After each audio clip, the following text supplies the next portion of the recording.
Hello. Well, off to a good start. Hello, good morning, evening, afternoon, wherever you are in the world. Hope everyone's having a pleasant Sunday. And indeed Father's Day. Julian, Daz, hello, Connor, I see you already here. Mario, resubbed for 4 months, much appreciated. Okay then. Okay. More echoing than usual. Interesting. I've not changed anything. Still the same filters.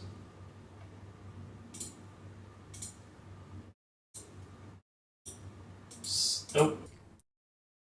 Try that. It was selected off to a great start. Cut that bit out. It was using the camera mic rather than the Rode mic. Better. Good. Okay. What a difference the mic makes. That might mean, hang on, I'm gonna.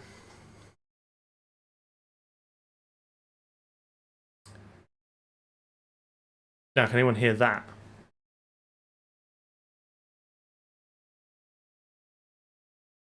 Then I can have the fan on. Exciting. Good. Okay. Just checking. I have a fan on. It is warm in this. It's hot in this Rhino. Yeah, Quacko, no worries. Enjoy your day. Well, we're all winners now. Because I tried it before. I put the fan on, and then the audio monitor on OBS was like, and I was like, oh no, I can't have the fan on. But it turns out, had the wrong mic. Don't know what I'm doing. Like most things in life, just making it up as I go along.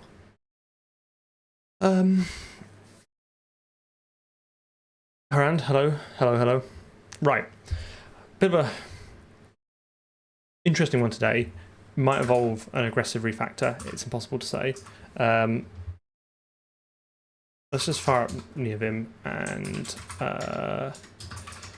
see what we get to. So the issue we've got is William, hello.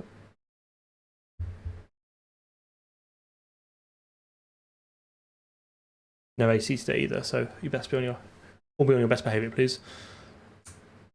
Otherwise, Nightbot will get you. So we got this, okay, and I'm pretty pleased with this. And it's got collisions between the objects, so they detect when there's a collision and they kind of revert their position, which is a very basic way of doing it. But I was kind of hoping it would be enough to get going.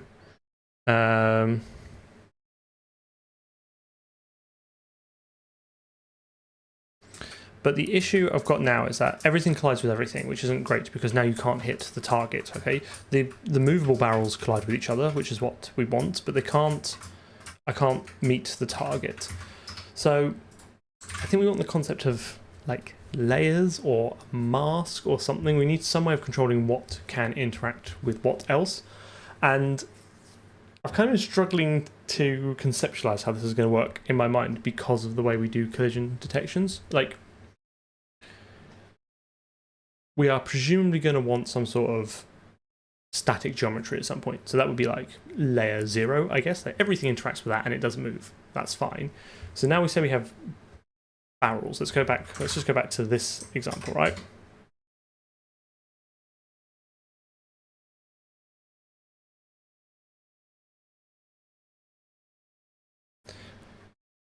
Thank you. All right, okay. I hate computers. Right here, we're going to want 2 layers, right? We want the target barrels, which are effectively static. Well, we want those to not interact with anything. So I guess they have like a null layer or like a really high layer. And then these 2 tinted ones that move, we're going to want those interacting. But what happens if like the blue one had a different layer to the red one, but the red one was masked to interact with blue, but blue not to red? Like what would happen? I suspect I just need to start coding it and figure out these issues, but I can't quite fully wrap my head around what exactly I want. I think I want to assign everything a number and then have everything have a bit mask with what numbers it can interact with, but I don't know how to resolve the discrepancy when there's a collision where one thing it says it should interact with the other, but the other doesn't. I think we might just need to have, like, say these two barrels are like charging towards each other, right? What happens if the red one is programmed to not pass through the blue one, but the blue one is programmed to pass through the red one? Like, what happens? Does the blue one effectively push the red one? Yeah, I think we might end up with that. What I think I might do is just start writing some code and figure it out as we go along with the edge cases, or just take the approach where you solve it in documentation and just say don't do this because it's not supported. But like, I kind of see if static geometry, when we had it, for instance, had like layer 0, then everything bitmask, that would be in every bitmask potentially. So that would make that easier. I think we'll just try and get it so we have two separate layers at the moment. We have the goal layer and then the two movable layers, and then we get that working, and then we just see how it goes along. Yeah, I think so. So assets, Mango, I think we're here now. So I think we want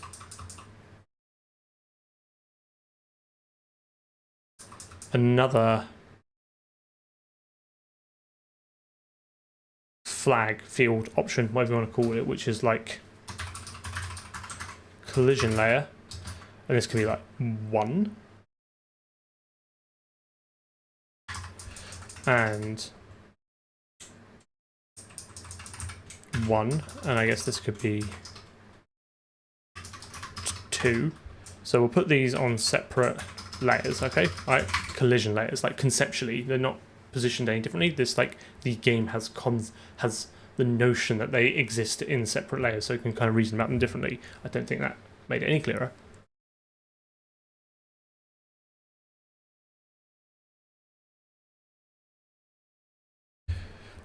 Recommendations for book recommendations for C++. This comes up a lot. I probably should make this a notebook command, but I think there's a good follow-up question is like, what is your current experience? What are you hoping to get out of the book? And then maybe I can suggest some stuff. Why is this in Lua? Because our levels are driven via Lua, via C++. And then I think I want something like collision mask equals 0.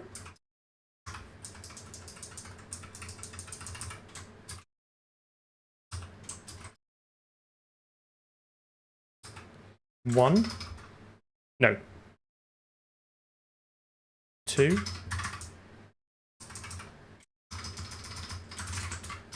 and 2. So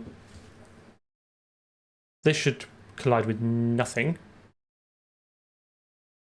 This should collide with other things that match layer 2. I know this looks like the same value, but I will eventually bitwise all them in. So these should always be powers of, the layers should be power of 2, and then this should be the ored in collection of layers, I think.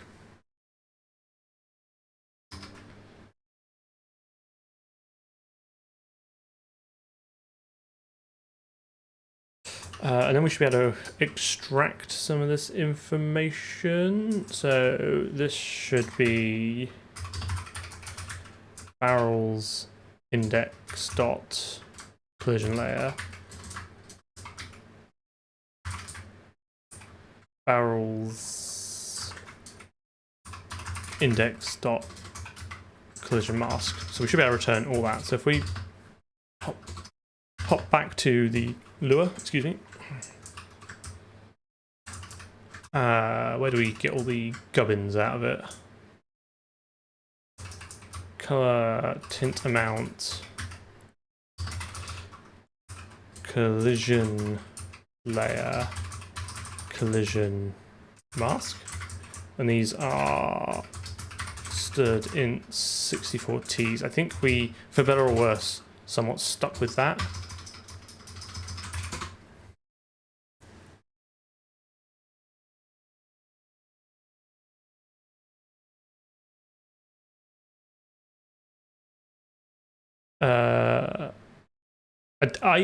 I've never worked in the games industry, so I cannot tell you what is standard. I'm sure Harand can chip in with some actual industry expertise. I think a lot of people use Lua for a lot of things, so I don't think this is a totally novel idea. But I don't parse it back into C++. We spin up in the C++ code, we spin up a Lua JIT, we munge in the Lua source code, and then we interact with it using this... Quecco's not around today to correct my typos. We have a script runner object which handles all the uses a little bit of template magic to like set functions and set the arguments and execute it, and then conditionally pull out a void or a single return type or a tuple of return types depending on how many arguments the Lua code returns. So we kind of handle all that through a little bit of C++.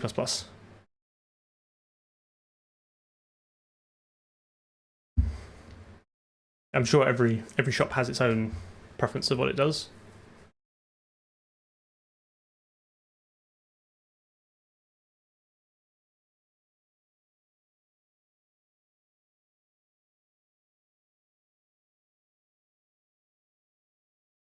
Okay, so now we should get that. So now, when we're doing the combination...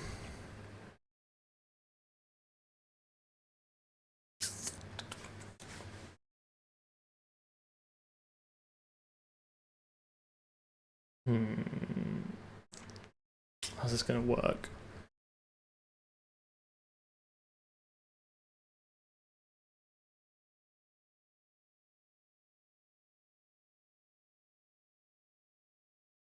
I don't think I can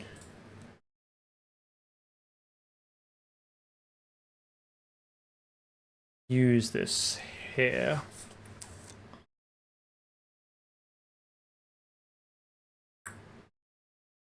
Is there a mistake here anyway? Should this not be like this? I'm doing the pairwise collision detection. I'm doing it per entity.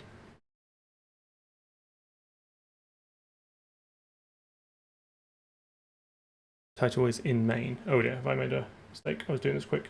I'll get back to the book recommendations in a second because I might not actually have the. Oh, it is in main. Good spot. Updated. Thank you. I think the answer is probably I don't have any books that, off the top of my head, that meet your criteria of deeper into the internal workings of code in regards to CPU performance. It's something that I've, any experience I have in that, I've kind of picked up holistically through working at various industries. I don't really have a book. And general OOP designs, there is a, if you like design patterns, which I know not everyone does, but I still think they have a use to kind of be aware of. I would always recommend Refactoring Guru. It's got a whole section on design patterns, and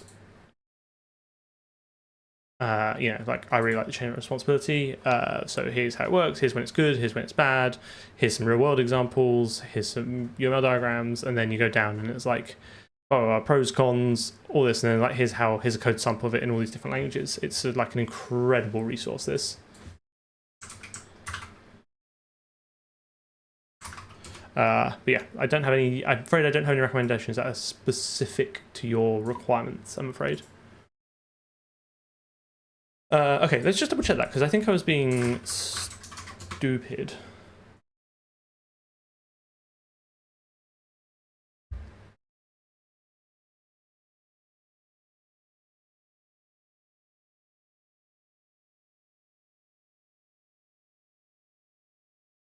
Okay, I was being stupid. That's fun. That's funny. I guess like easier and simpler is relative terms. Like anything you're more experienced in has the potential to be easier. I did it because I wanted quicker iteration. I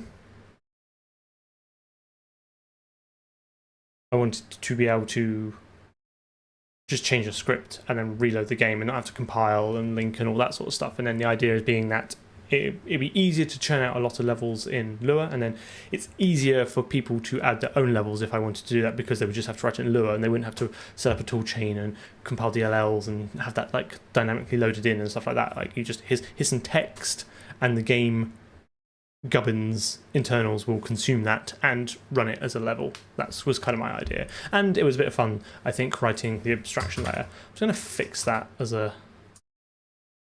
bug.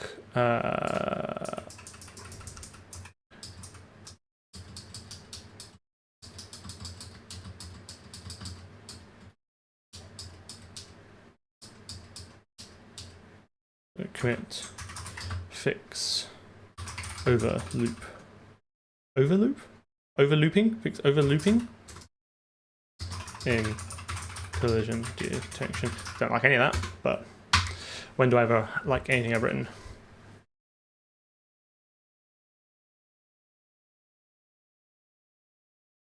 I use fetch content, but not in any way because it's better. Again, it's just because what I know and I'm familiar with. I've not had the time to sit down with VC package and Conan to form an opinion on it. I hear good things about Conan and I think I like the idea of it. Again, I have no experience in it, so it's hard for me to form an opinion on it.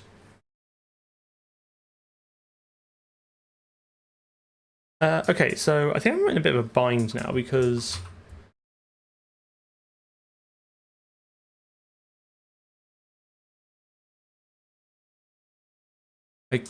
not storing off the layer and the collision mask to be easily retrievable here. I don't want to pollute the entities class, I don't think, or do I? Am I kind of okay with that?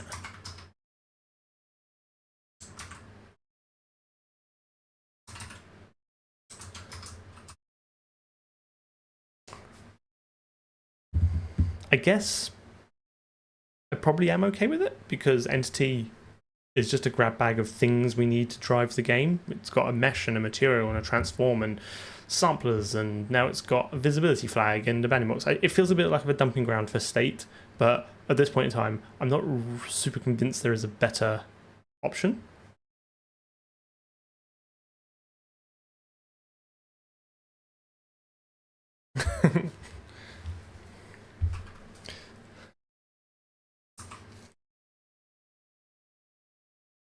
But you've used C++ and you have a very, very strong opinion on that. I don't know, should we just dump more state into entity for now? It feels like it could grow pretty big, but at the end of the day,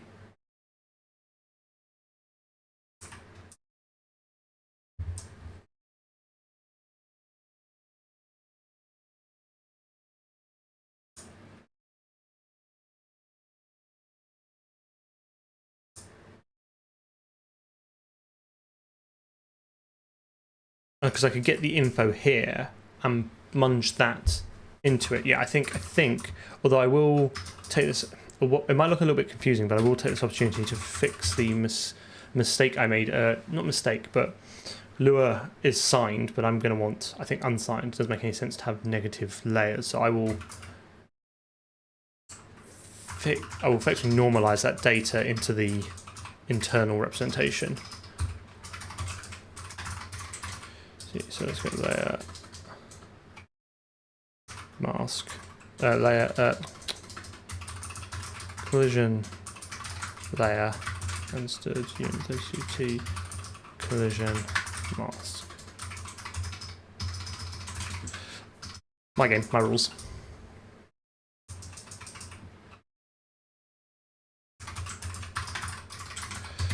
Collision layer. I'm tempted to go back and change the Lua interface at some point to be unsigned ints, because I don't know. But I think that's all we need now.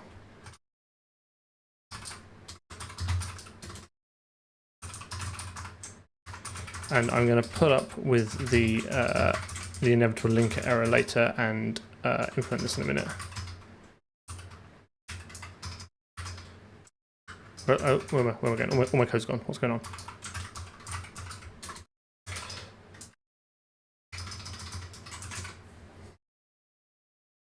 Ooh. Next, an opportunity for bang return, I think.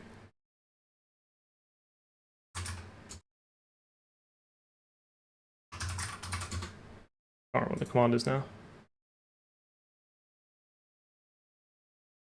Sec, hello. Commands. Bang ret.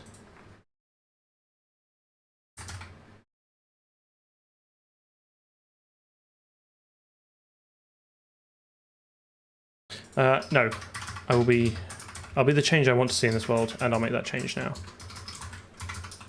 Because I've got to update the construct anyway.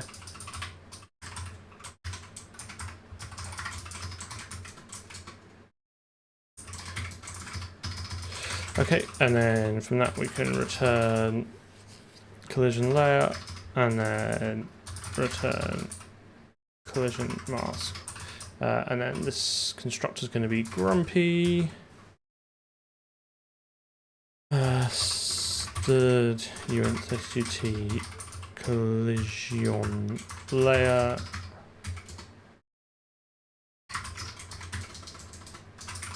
Mask, and then collision layer, and then steady, stay on target. Collision mask. Okay, right. I think we're there. So now we can, when we're setting up the scene. So what we do is we basically ask Lua from the C++ code to set up the scene, and then we pull that information out and set up the C++ primitives that effectively back all that, and then we just ask the Lua every tick, hey, can you give me an update? Can you give me an update?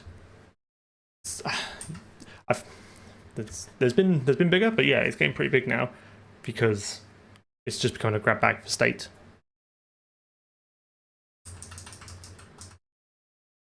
Okay, so let's do stud 6040 stud 6040, and this becomes I should probably unpack that, although I only need some of the arguments. I guess for now it's okay. Stud get 0, 1, 2, 3 info. Stud get 4 info. Okay, so that now goes into there. That's all happy and dandy. We put it out here, although we don't need it here. And then when we iterate through the combinations, we can now do the layer check. But then I guess, like, here's the first problem. So do we check that they both match? That they both, each side is in the other one's, each object has a layer and a mask, right? So do we check that both objects satisfy the other mask? It's only templated if you deduce the return type, potentially as well. Auto return does not make it a template, and in fact, this here is no different to writing it void and then not doing it at the end. This does not make it a template. It's just a different style of writing it. Without it on the end, I think it can become a template depending on how the return type is reduced, and if you have any auto arguments, then it is definitely a template.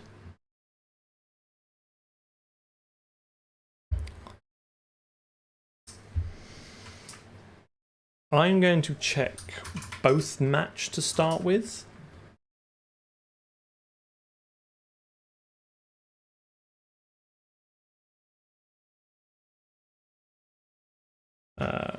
Const auto int1 equals entities I. Let's just refactor some of this a bit.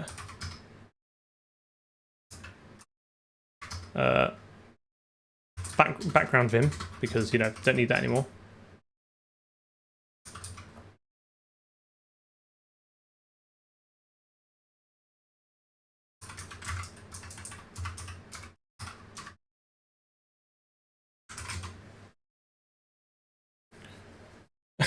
Yeah, I've got a standing desk.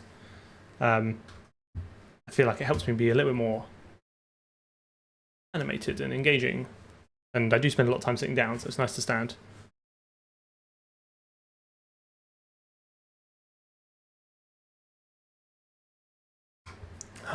But yeah, desk handy with the standard ease.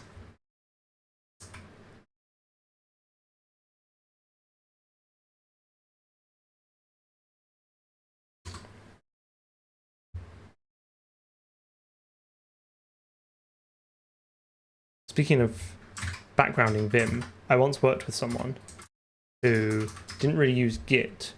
They would, when they wrote some code that they kind of wanted to save or reference later, they would background the Vim and then open up another one and then start writing some code on the file, on the original like unsaved file, and then background that and then go back. So their entire thought process was kind of mapped out in like maybe like 30 or 40 backgrounded Vim instances, and then they would just step back through them when they wanted to revert like the change in their mind. It was absolutely wild to watch. Watching someone work like that was absolutely, truly eye-opening.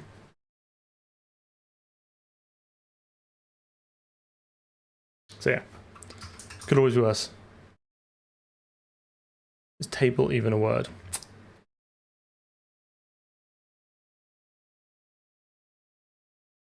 Is that like, is it semantic saturation, where you keep saying a word over and over again in your mind until it loses all meaning?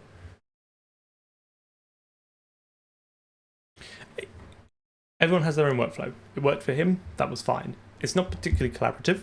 It's very hard for me to have a look unless I have access to his /proc/maps file directory. It's very hard for me to see what's going on.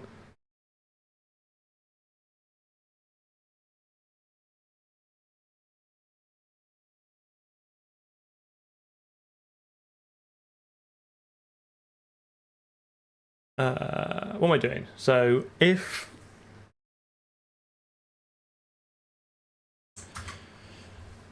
I want to do something like, I think I want to do if ent1 dot layer mask and ent2 dot layer, right? And ent2 dot collision mask. I think this is where it could get a bit weird.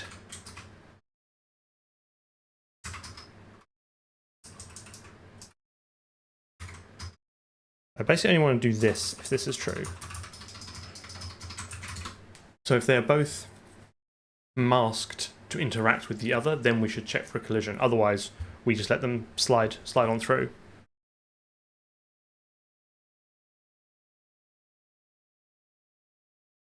What build system do you use for C++? Struggled moving away from Visual Studio, NeoVim for everything else, but can't seem to get away. I guess like Visual Studio and NeoVim are, in that sense, kind of, when you put them together, they're editors. But obviously, Visual Studio does have its own build system with the horrific VCProj XML system. I use CMake for better or worse. It's what I kind of half know and allows me to kind of get going without worrying too much about it. I know a lot of other people have alternatives, and I'm not saying I'm right. I'm also not saying I'm wrong, but it's what I use. Let's see if this blends.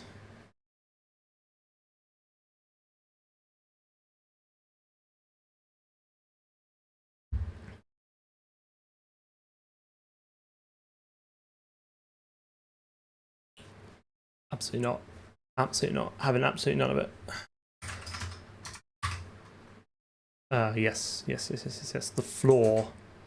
I guess I can just fudge this. I might have to turn this into a lambda, like a function to create this, because this is getting truly unwieldy now. I think I want to just slap 2 0U's in there and call it a day.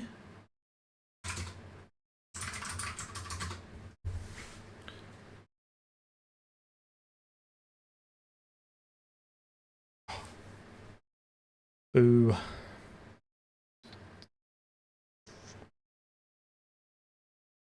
Ugh. Just tell me where the error. Just tell me where the error is. 67. But I have to static cast those.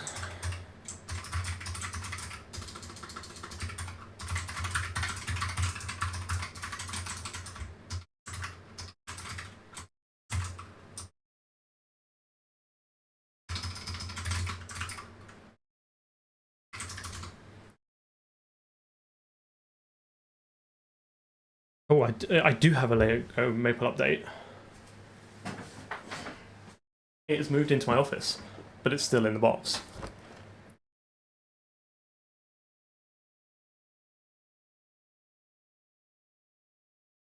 I also picked up this, which is really cute. So build that. I'll add that to the list of things I don't have any time to build. Professionally, I'm a, I guess a C++. Well, I'm a software engineer by trade, but a large part of what I do is training internally for interns and grads, as well as experienced engineers as well. I kind of help manage that. So I get to spend a lot of time talking about C++, which is what I really enjoy, and I enjoy it so much I spend my free time doing it as well. Yeah, it'd be quite nice maybe to have it on the wall. I don't know. Maybe I'm optimistically saving room for a silver play button one day. Okay, let's see if these. So these still continue to collide, but now these pass through each other. Okay, that's pretty sweet. And then the whole thing snapped there because I completed the level. Go closer. So let's see if we can line these up. Okay, so that collides there, but then these will not collide themselves. Okay, pretty cool. I've desynchronized these now, so actually it's quite hard. How do I finish this level? So if I don't look at the blue one, I should be able to get a bit closer to this guy. This is actually kind of part of the gameplay loop I was hoping to achieve. You kind of have to like shuffle this along. As if I can hop myself back here.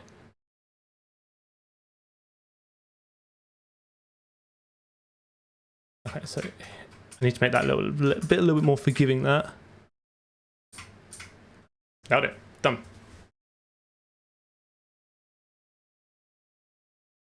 I paid for a license for these barrels off CG Trader, so I think I'm absolutely okay.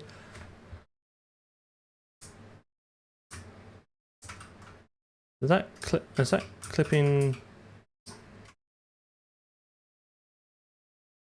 I kind of like that we're not using a proper physics collision to move the objects and stuff, because I feel it's a little bit more deterministic. Like they're not sliding off each other, and they pretty much move along an axis, and they either move or they don't move if a collision happens. It's not super realistic, but I think I'm hoping that will make the gameplay a little less insufferable, because it's not like these two rounded objects kind of like rolled around each other and slid off. I would like the levels to largely be deterministic.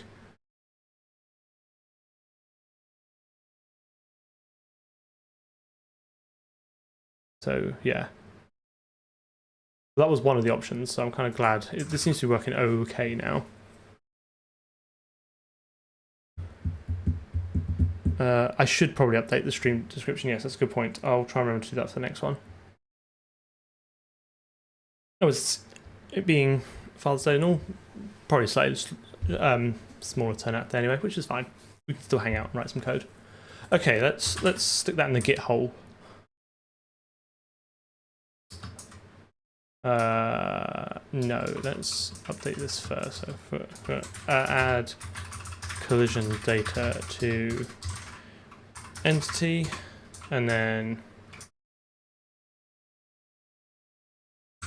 add collision data to level.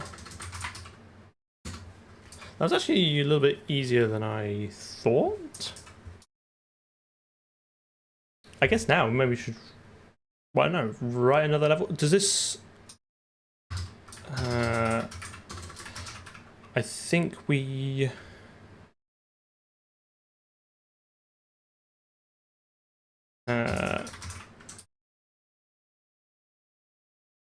I've not tried Helix, so I do not know. So do we automatically advance the levels? We do. When we wrap around. So we should be able to add some the other levels we've got now. What have we got? We've got apple, kiwi, and mango. Let's wire all those up to make sure those will get loaded.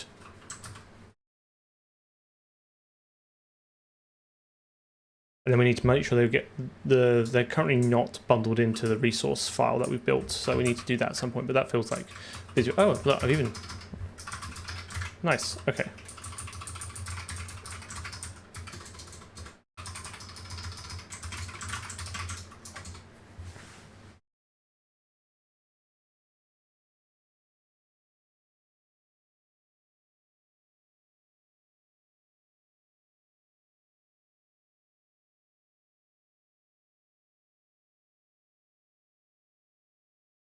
Oh, I bet the old Lua scripts don't conform to the massive changes we've made. So let's go and do that.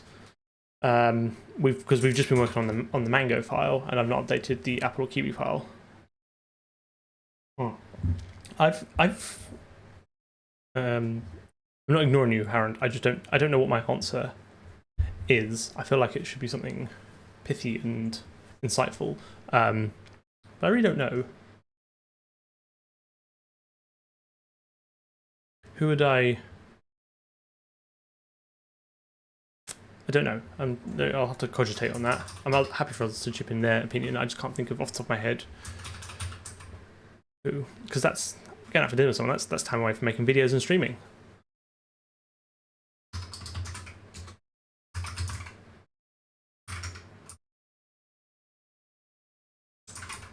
Okay. Oh, I really need to sort out this IntelliSense, the LSP stuff in Lua, because this is giving me a headache staring at all this. I don't know how to turn all this off. Do I just make these local? Is that the solution? I picked Lua, not really knowing it, so. How's I spell that right? Can you have a local global?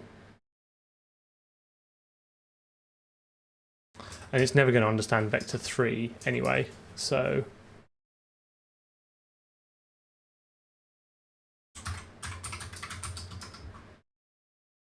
Then it's going to be unused because it's exported, so I think I might have to put up with it.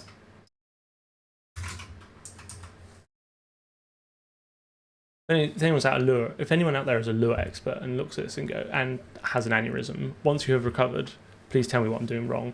I will probably just chuck some of this into the Oracle at some point and be like, review my code. Okay, so this is all the same. We now need some extra things in here. So the target will be this.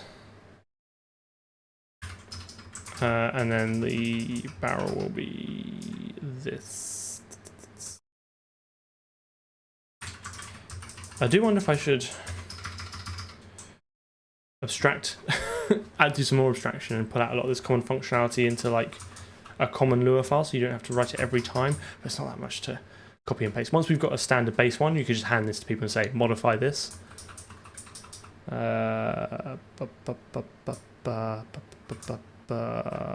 Barrel in. I think I can just like delete that and then just take this from the bottom and just like shove that into the Lua hole. And then assets, nope, assets level kiwi. And then I think I want the blue one this time because this is in line with the expectation that the blue ones move. I kind of hope that maybe there's some consistency in the colors, so when you see a level, you can start figuring out, oh, I know what these colored ones do, and then it's the new ones you have to figure out. I think after we do this, I think we'll start maybe implementing some more mechanics. I think that might be more fun, just like in some test levels.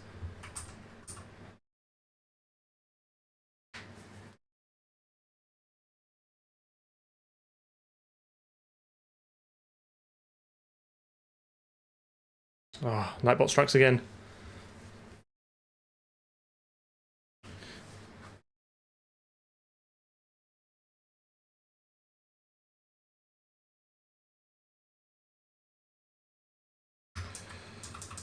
So is completely the same, and then take that from the oh no, hang on a minute. Flat that from the bottom, take that over, stick it in there. Okay, okay. Will it blend?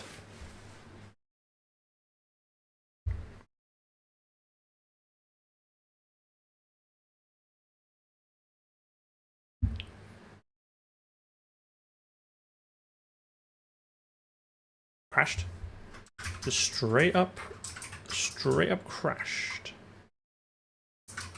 It's got to be Apple because that's the first one that's loaded. What?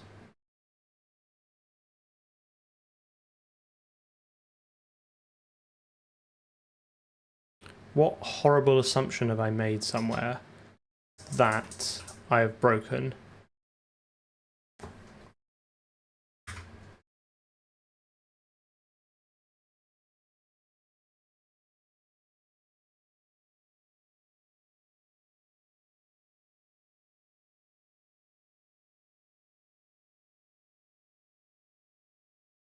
I am using OpenGL. Exciting. In Jolt code. Where's my code?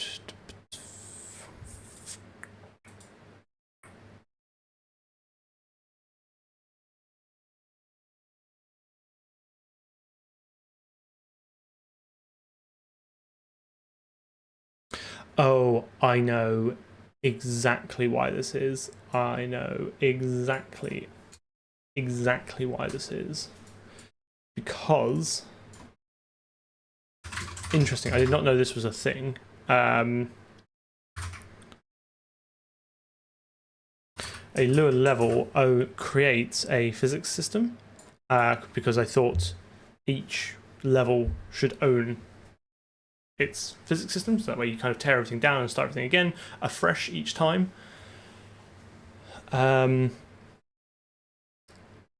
it looks like there's some sort of singleton instance within Jolt. That means I can only create this once. So we either need to, and then the problem is, game. We construct all the levels here, so it's going to try and construct 3 physics engines, which I thought would be fine because I assumed they'd be all separate, but I was clearly wrong. We either have deferred construction on the level, which I really don't like. We create the physics engine in reset, but then we'd have to remember to delete the old one, which sounds like a lot of bookkeeping, or I think we should bite the bullet, create one single physics system outside in here, and then just pass it in as a reference to the level, and the level just is responsible for doing any cleanup between. It's not like we've got loads of rigid bodies, it's just creating lots of shapes, which I think is fine. That's fine.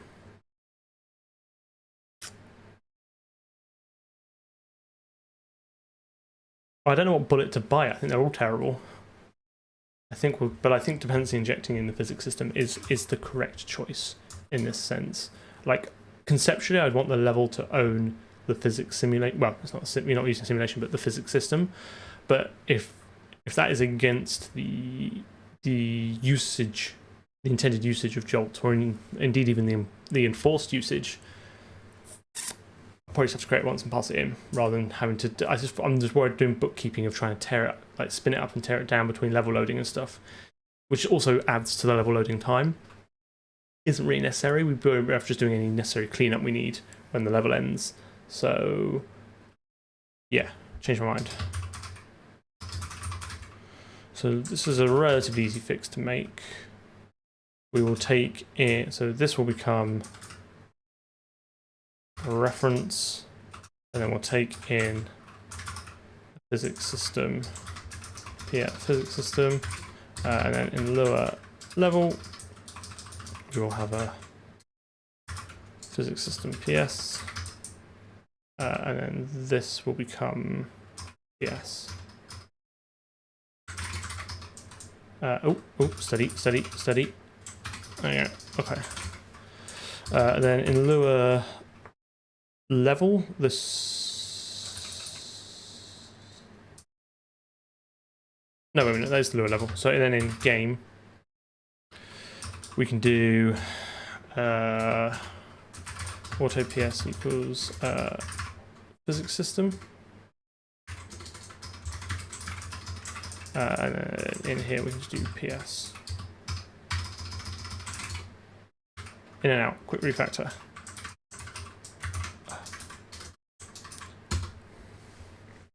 Bullet bit. Hopefully.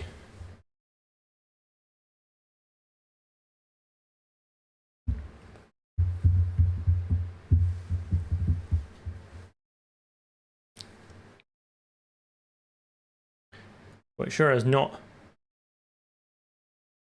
done no tinting. Am I missing a float? Okay, that's there. And then there's this one. And then we go back to the beginning. Ooh. Did anyone see that? A bug has occurred. Right, first of all, I want the Kiwi one to be blue.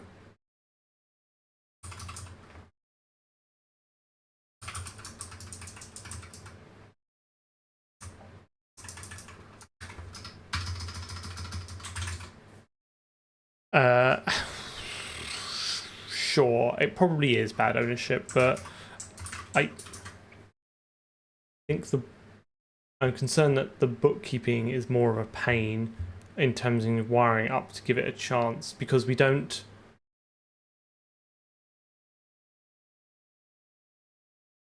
tear. The alternative is to only construct the level each time, which actually, now that I think about it, might be the correct choice, because I guess that maybe right. Maybe I'm not a massive fan of this. And I think the problem is here we're preloading these levels. What I actually should probably do is cycle through this and then load the next level at the here. Thanks very much. Appreciate it. Glad you're having a good time. Glad you're here. There's a Discord. You should come along. It's great.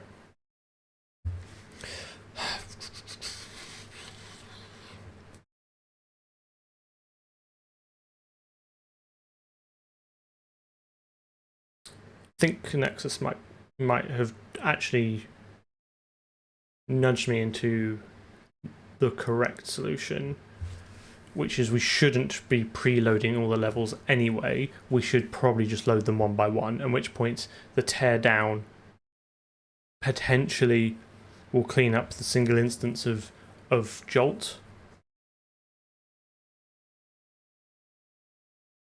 So I tried to avoid this is a great question. So totally separate for this, but I'm happy to stop and answer why I cogitate over this particular problem in my mind. For the RE videos, why do I not use Cheat Engine? I find there is a lot to be learnt in writing the tools yourself, like you doing low-level Windows stuff, like reading remote process memory and doing DLL injection and hooking and that kind of thing. Like, the videos are largely edutainment. They're not designed to be a tutorial. They're designed to... But my goal of the videos is to show people who have an interest in like computing in low level, but maybe have not had that much exposure to it, like the interesting things you can do with computers. So for me, like, doing more of it from scratch, I think helps tell a slightly better story, because it's not a tutorial. That is very much not my goal.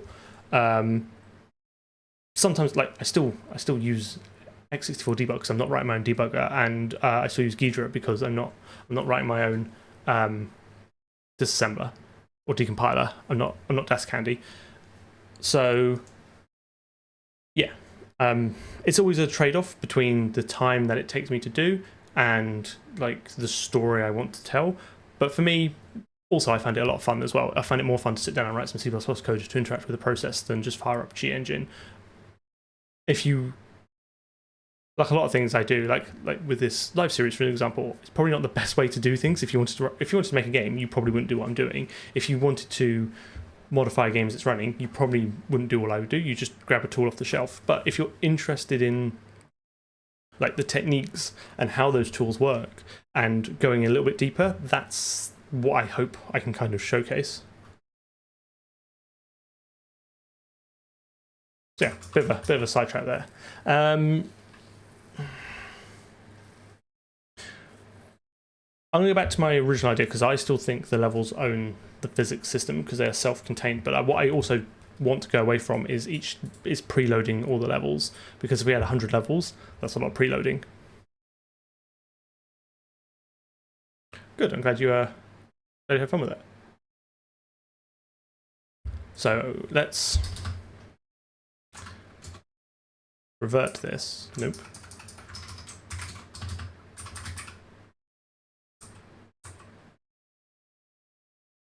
I'll be interested to see if the destructor does properly clean itself up, because I can't imagine a commercial game is probably tearing down its physics engine that often.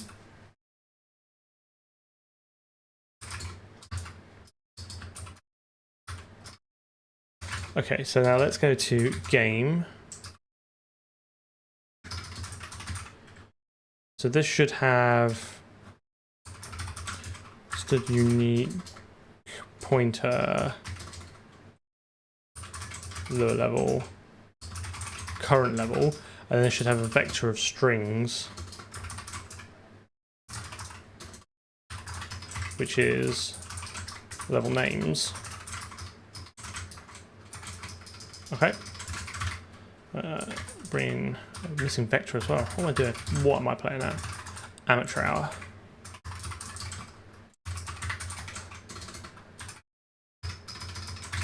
Okay. Let's go back to game. I'm gonna quickly yoink these. Levels becomes that, and that is level names, and then level comes that.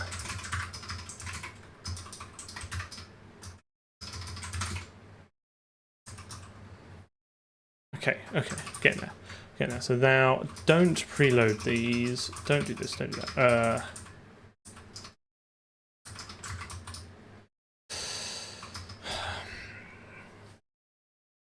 I know why I did this, because all this state just lives in this function, and if I want to do it in here, I'm going to have to make a lot more stuff members. It's not the end of the world. It's just a bit of a pain.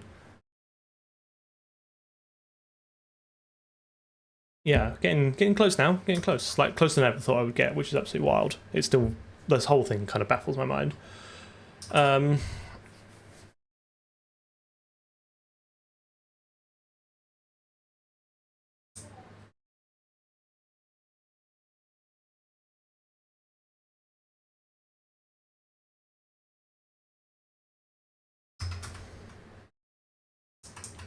Get the player, the bus. A lot of this stuff is quite local to here.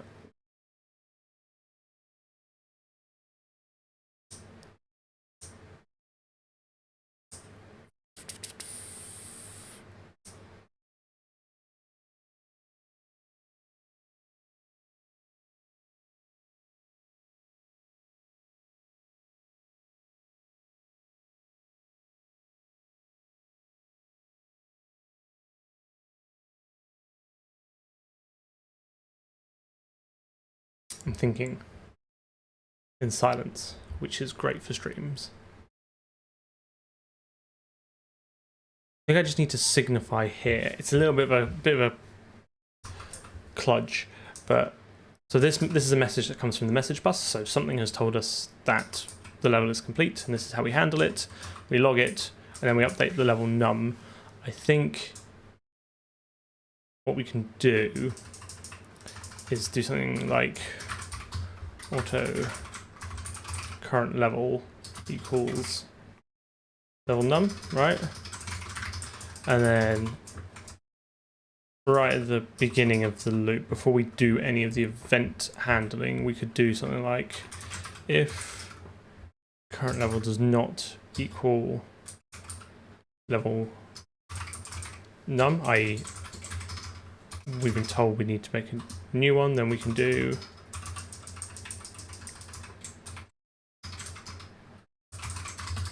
level equals that. And then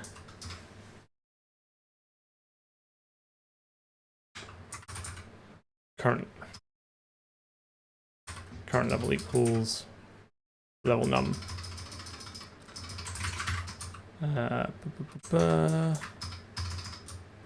This goes away.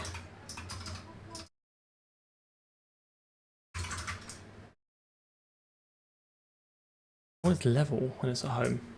Oh, it would be the string. So we can do level names, level num.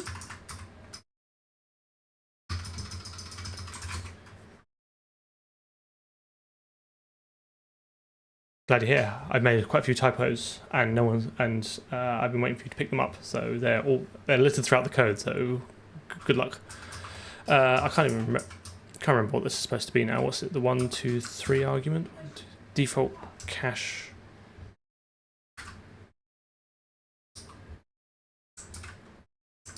Oh, hang on. Is it? Oh, there you go. So let me just clean this up. So this is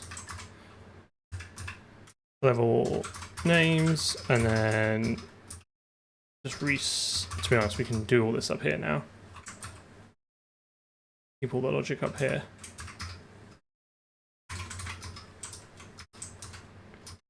Might mean we can get rid of the restart function, because I never was particularly keen on that either.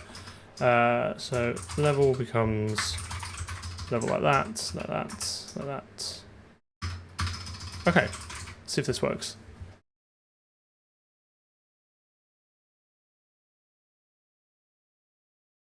I have no idea if Twitch is broken. I couldn't tell you. Right. Let's see how we get on with this.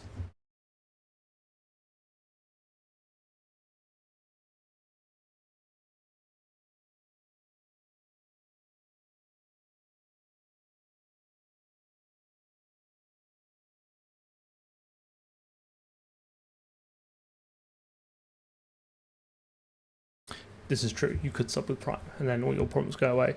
Yeah, I really must spend some time with Rust. I get asked my opinion on it all the time, and it's getting a little bit sad that my answer every time is I don't have an opinion because I've not found any time to play with it yet. Because then it looks like I'm ignoring it as some sort of weird C++ evangelist, which I'm absolutely not. But look how bad a lot of this we're dealing with is.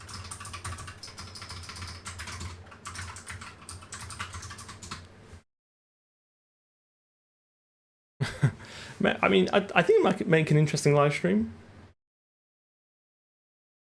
I'd like to make like my two go-to projects are a ray tracer and like a TCP server. So I mean, not together, two separate projects. That'd be weird.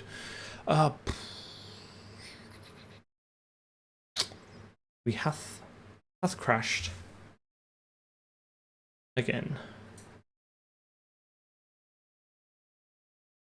I just don't understand. Like, I've met quite a few people who have.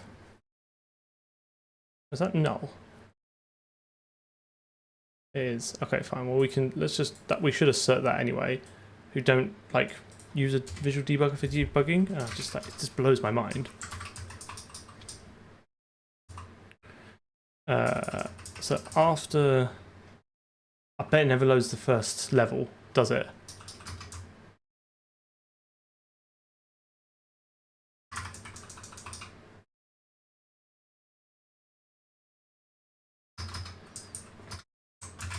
That's fine, and then we should just expect level. Level cannot be null pointer.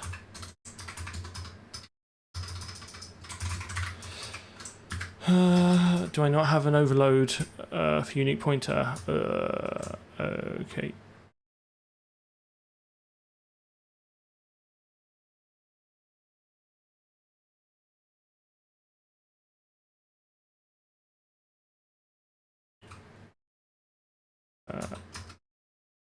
I need to tidy up this code as well because this does not use std format properly. This should be a format, instead of message should be a format string rather than a string viewer, then it should be using v format.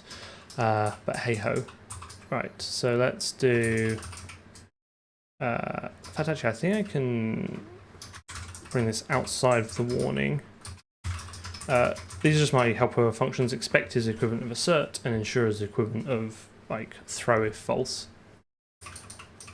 So this here wants to take a std unique pointer. Oh, hang on. I'm probably going to want some templates.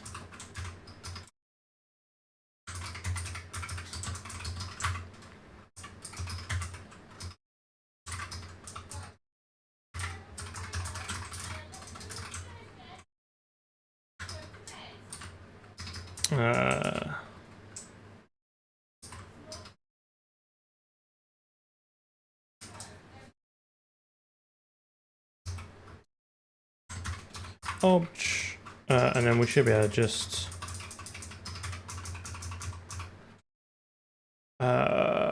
expect obj message stood forward args. I think that'll work for us. I'm just specializing the equivalent of the macro to take a unique pointer. I think that'll work.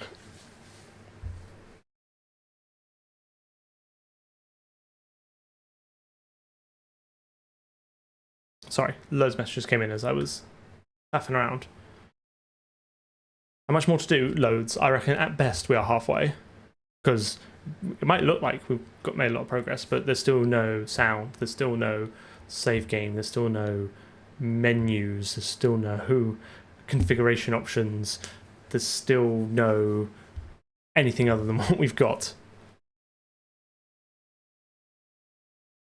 Assembly to C++ converter. Do you mean like a disassembler? Sorry, decompiler. I use Ghidra, it's okay.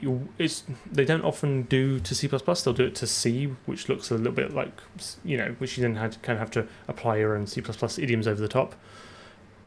You just have to know that the first argument is this, is the implicit this pointer, etc, etc. I think people still say IDA's got a better decompiler, but I'm not paying for it, so I know it's a free version, but I want it all to run locally.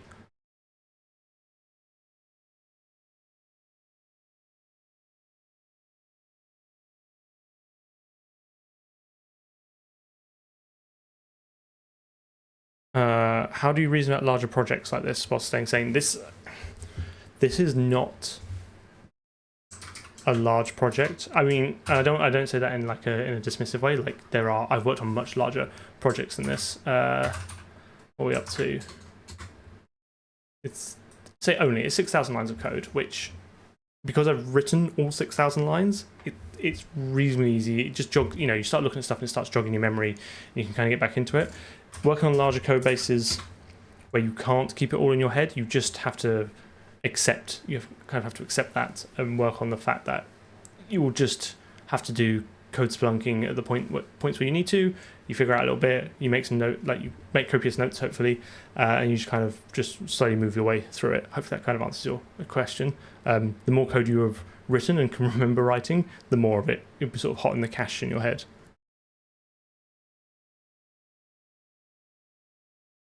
It's going great, thank you.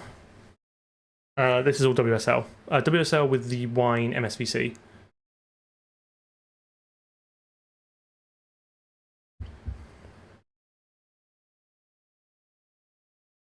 Yes, Nordgaren's got it right. Basically, like C is the lowest common denominator, and you can effectively describe C++ in terms of C. It just means stuff like std C out looks grim, and you'll never get back. Like it's very hard. There's a lot of extra work for it to do, like the operator overloading and stuff to give you back the stream stuff. As an example, it'll be like dot operator, it'll be c out dot operator left shift args.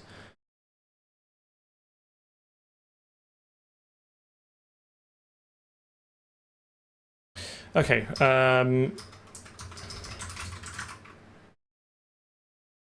It still crashed, but it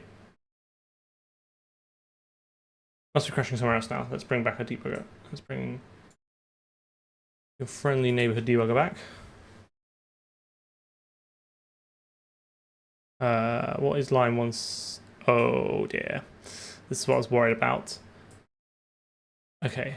There's a quick question about line 166. Right, we'll go through that in a second. But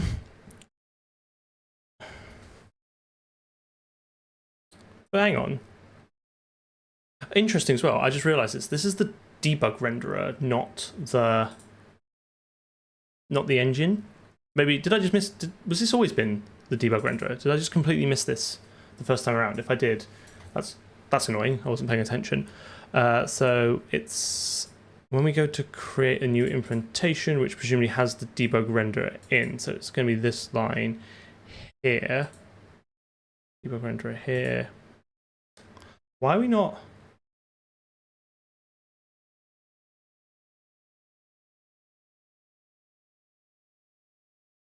Right, at this point, we've not. Something strange going on here.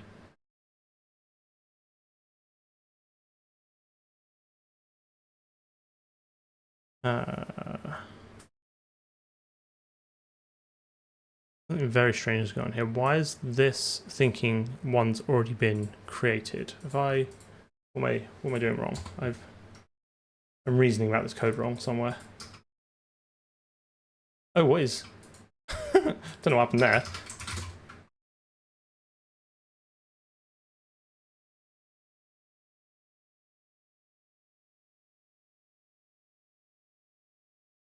Construction argument order causing it to create two of them. I don't think so, because it's the constructor in lower level, right? It's the constructor in here. This should only be called once. I guess we could.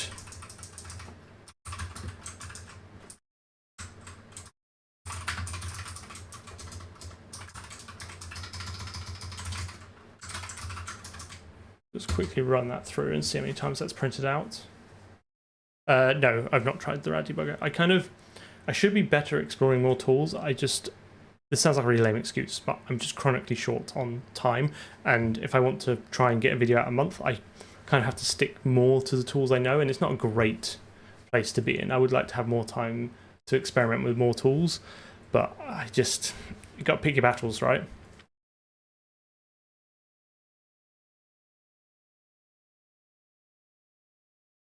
Okay, so it's crashing here. Oh, have I?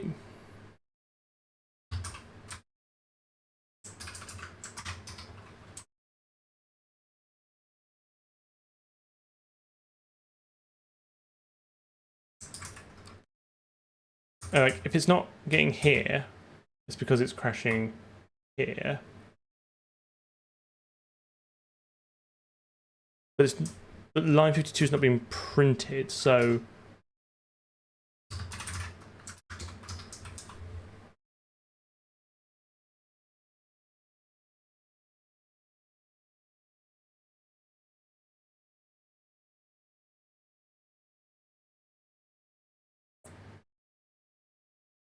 my level is, yeah, it's null pointer. It's not. I am very confused.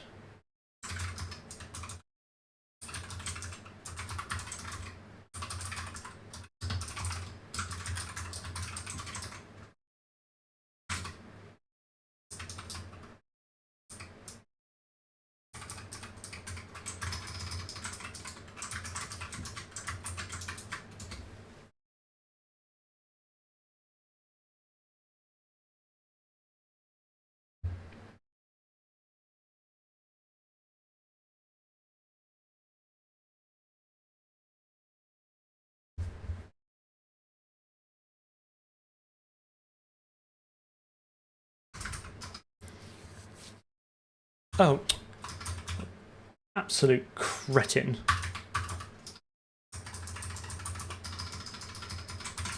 I made myself look like a right mug there. Off to Berkshire I go.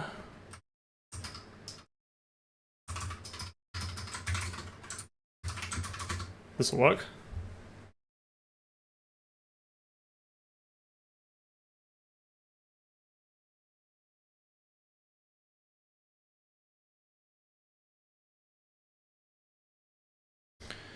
Oh, why are they now the right colour? Because the whole point of this was they were the wrong colour and I wanted to debug it, but that...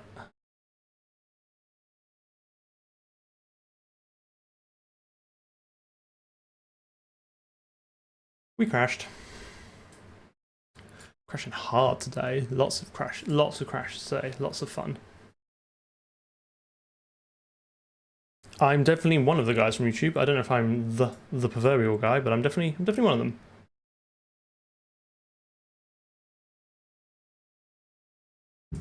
Look at all these. I don't want any of these breakpoints. Go away. I think if I just hold left. Oh, hang on. Okay.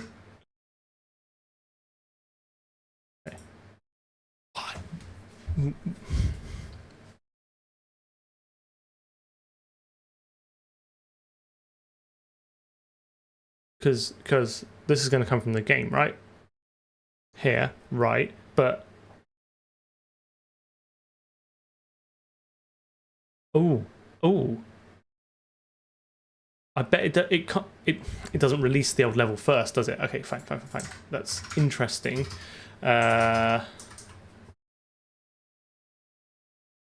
What I'm doing is I'm constructing a new one first and not putting that into level. So I need to do. That's a little bit gross, but I need to do. I need to release it first manually so that the structure is called. This is why you shouldn't use singletons. It's an absolute pain.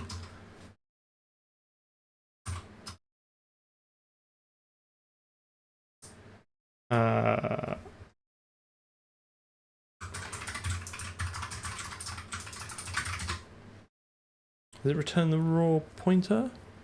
It does. Do I just want to reset it then with...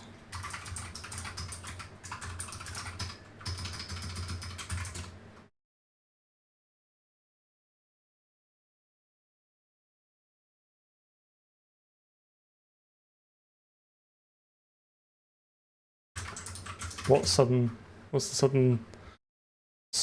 Oh, Berkshire. Because it's made me look like a right Berk. It's where I need to go.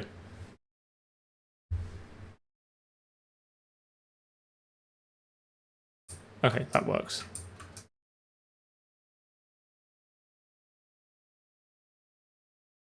It is... It's not really putting me in the same place, right?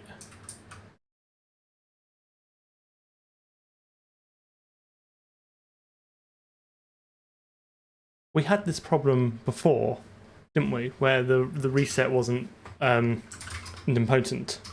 But I thought player restart would have fixed that.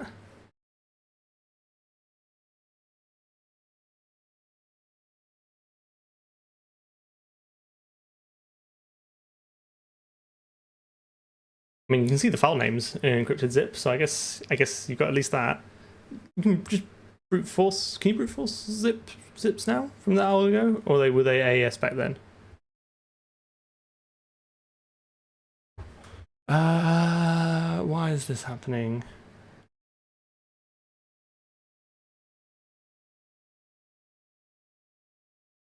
Yeah, I thought older versions of zips were vulnerable to brute forcing.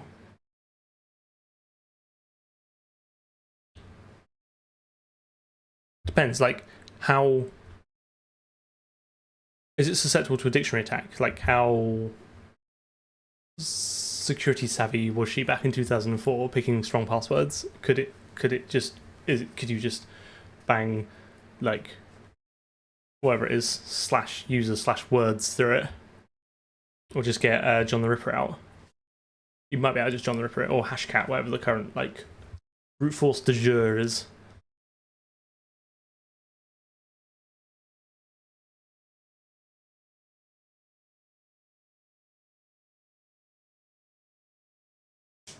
What am I doing in my life? Why is this not resetting properly?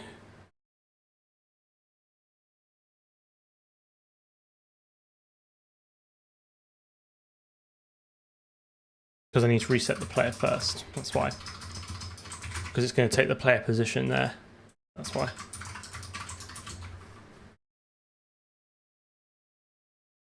No, but I didn't mean remember it. I meant like, is there a chance it could be a simple password susceptible to a dictionary attack? Is the point I was getting at. It's like 20 years ago, I'm sure my passwords were in the dictionary. Like I said, you might be able to just throw John the Ripper or something at it.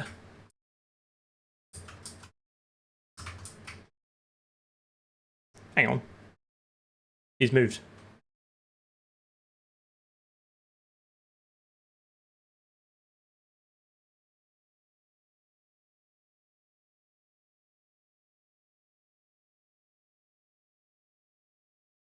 And maybe I'm showing my age with John the Ripper. I guess Hashcat would be the third option.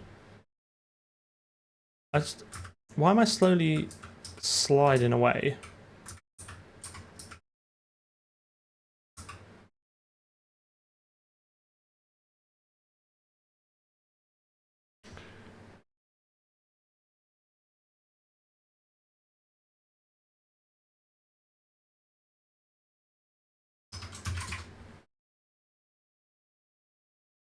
The reset point the same in all the lower levels.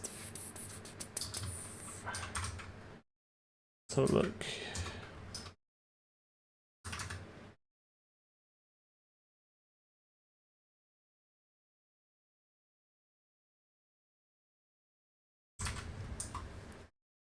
Because we used to, we fudged this last time by calling some restart level.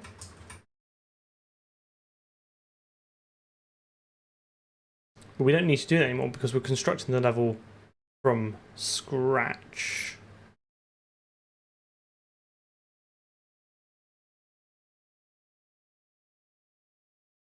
I don't know, man. I don't know. I just work here. Right. Let's have a look at what player's doing. What's he doing when he's at home?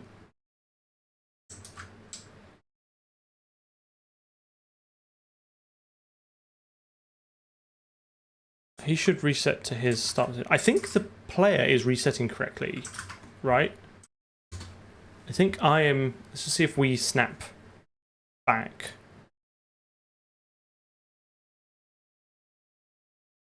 I don't have a great reference point here, but if I move across, yeah, if I move across, if I move back and left, yeah, okay, so I'm why is it now working? Did I just not? I think the player reset fixed it, and maybe it didn't. I didn't compile it. That's professional. I think that's working. No.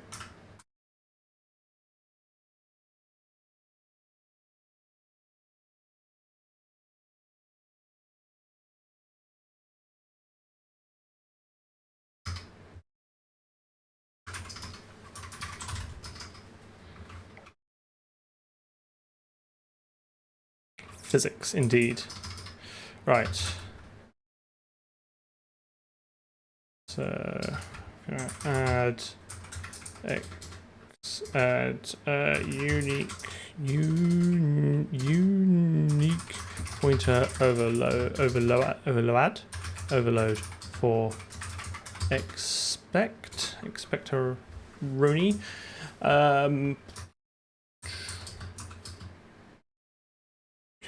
Refactor game to load single levels, and then update old levels.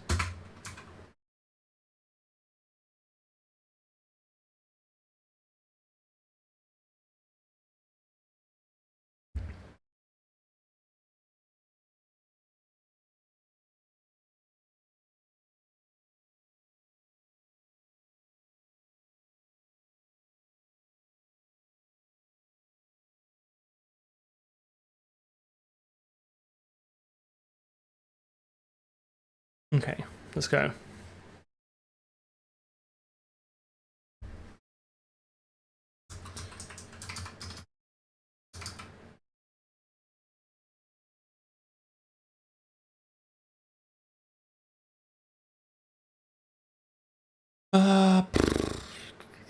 New game mechanic.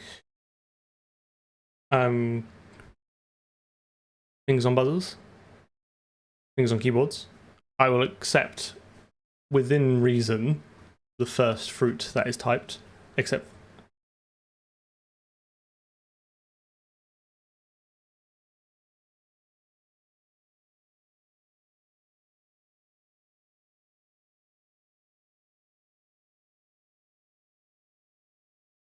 Banana it is. And thanks to Gwen Stefani, I know how to spell it. Yes, except Quaco. You've had your, you've given your single fruit offering to the cornucopia of levels. Let's copy. I want to just play around with different mechanics, so I might not have too many other. The levels themselves will be rubbish because they won't be real levels, I guess.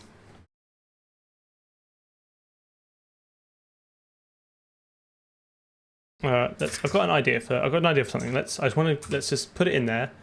Up to level BANANAS.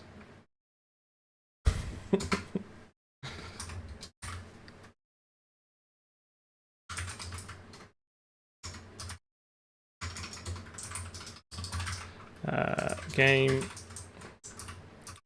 Do this one first so we can try it out. Level BANANAS.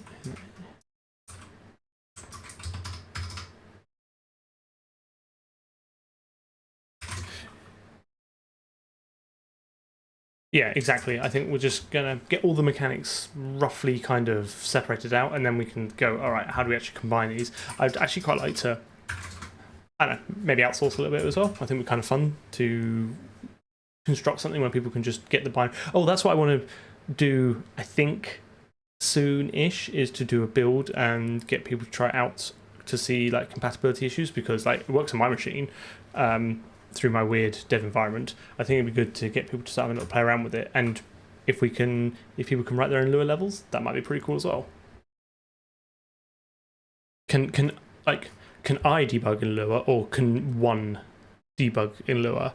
I suspect those answers are probably different. Yeah, absolutely. Yeah, okay, absolutely. And I'm willing to make a concession that every line of code written for the game has to be written live. Does not necessarily include the levels. It includes all the infrastructure around it. You can debug Lua. There are functions to allow you to effectively.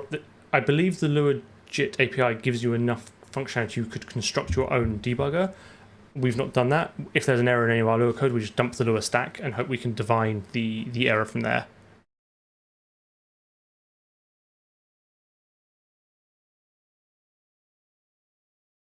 Yes, this is Lua JIT. So the C API gives you a bunch of debugging functions. I've just not implemented them yet because I've not needed them. Sorry, no, it's not Lua JIT. It's just Lua. Sorry, I misspoke. I thought you meant like, am I writing the whole thing in Lua rather than using like a JITted implementation? Apologies, I misunderstood what you said. This is embedded. It's still embedded within the C++ code, but it's just the standard Lua repo. Apologies, I completely misunderstood what you were saying. It's been a long day. This is not even the level I want. Okay, so let's go with 2 barrels and let's do green this time. I'm not really sure what I've got a rough idea of what I want for this. Let's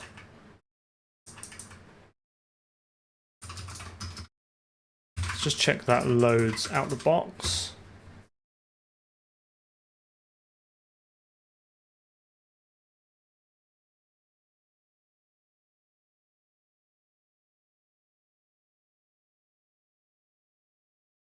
Nice. What I want is it moves by itself unless you are either looking at it or not looking at it. I don't really know what the rest of the mechanics are, but I kind of think this is funny. This would be interesting. So where's update? The update level. So if it's visible, then equals plus vector 3 1.0 0.0 0.0. It's not. There's no other way to influence it at the moment, but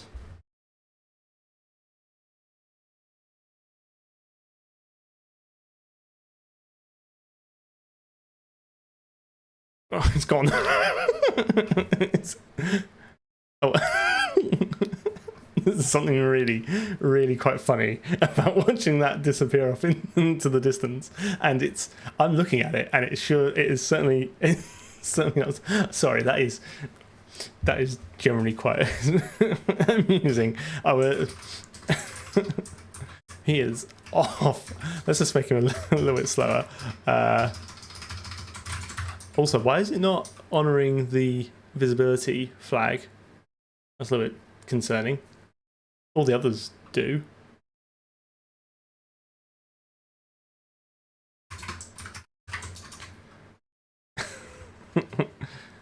I know, yeah, I'm not quite sure how we're going to win this. I just want to have a little play around with it first.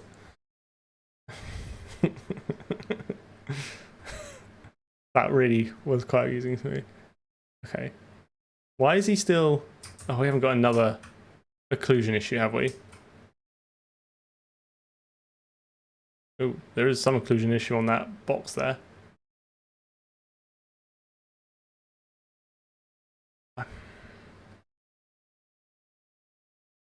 Guess we're going to fix that.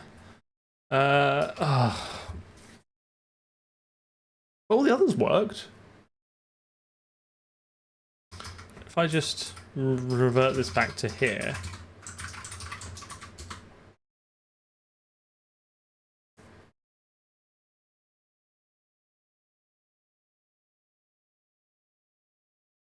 Yes, that's a good point. We can make it so if you're looking at it, it moves perpendicular to you as a player, which might be fun. Not working because Lure is moving it regardless of clipping. No, but like,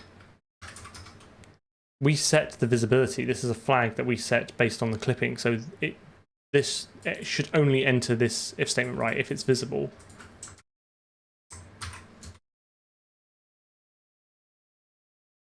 And I'm sure we tested all this. That's good. That's going to be good short. When I eventually roll around to doing this, because I think I'm only up to January in terms of editing these live streams. So this moves fine, right? So let's pop him on the edge there, and if I don't look at him and go all over here, back to where I was.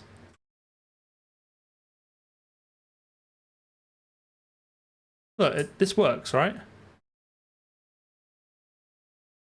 I mean, ignore the disappearing floor, that's a problem for another day. But he only moves, if I'm looking at him, he moves like right on the edge there. But as soon as I don't look at him, it stays there. So why should that be any different?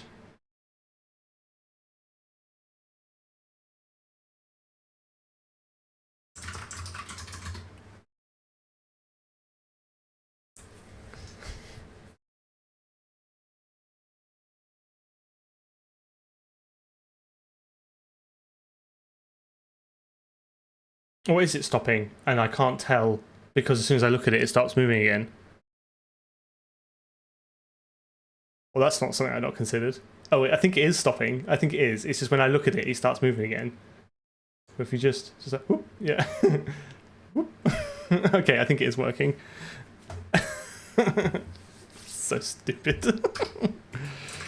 Okay, I think it's a little bit fast as well. Let's really nerf his lateral movement there.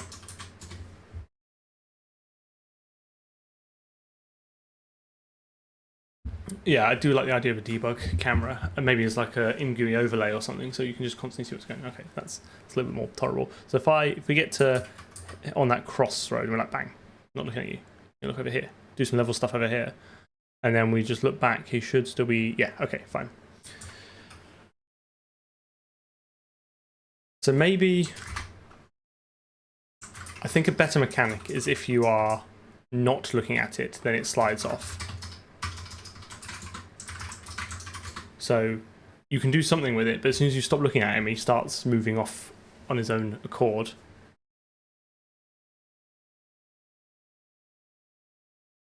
If I'm like over here doing something.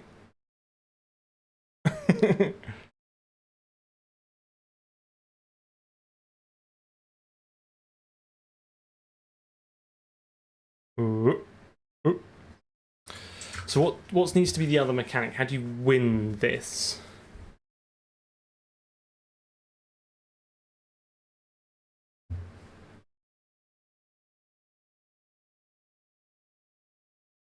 Because there has to be a reason for you to look. I mean, I know we're just playing around with the mechanics as well. So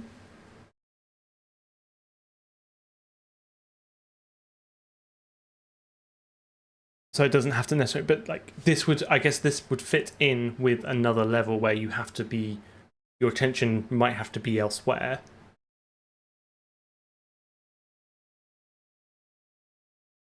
Right? Does that make sense? So if you are, but you still have to be able to navigate this.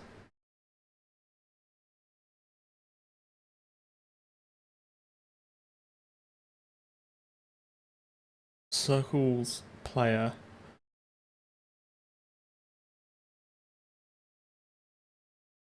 Circles player away from loot vector. I'm not sure I understand that. Could you elaborate more?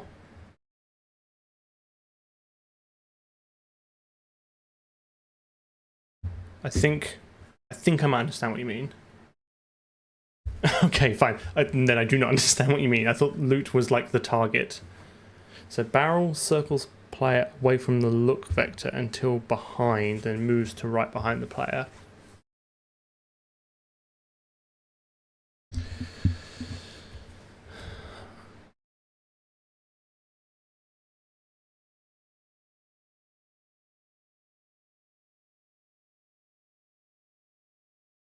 Yeah, I think there's going to be a lot of like sound cues or other stuff that's going to go on to kind of help you navigate this. I think my kind of end goal is that the levels will be more of like to solve a level, you'll actually have to do like a planning phase and then an execution phase. So you'll plan your movements. Like this is how I envision people playing it. Obviously, it probably won't be like I don't want people to kind of just faff around and guess. Which is I want people to you look at it and then you plan your movements and then you execute it. And if you get it right, then you complete the level or with some adjustment. So I think there might be like a timed component as well. So you have to complete the level under within a certain like par time.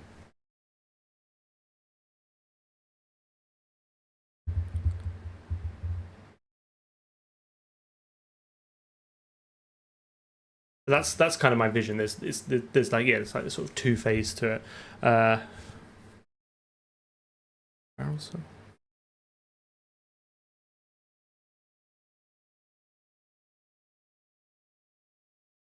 think that might be more complex than I want now. I kind of want this to be a little bit more simple. I think there might. I'm thinking. This is where you see I'm really not a game designer or have really any idea what I'm doing. I almost want there to be sometimes a reason you want to look away. Like you have to, like you cannot move it left until you look away from it.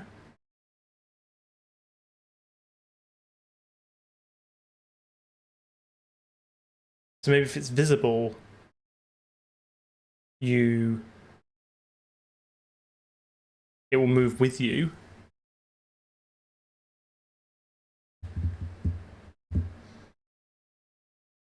Yes, it is WSL with NeoVim. I'm gonna try that. I think I like that as like a first part. So let's go back to this.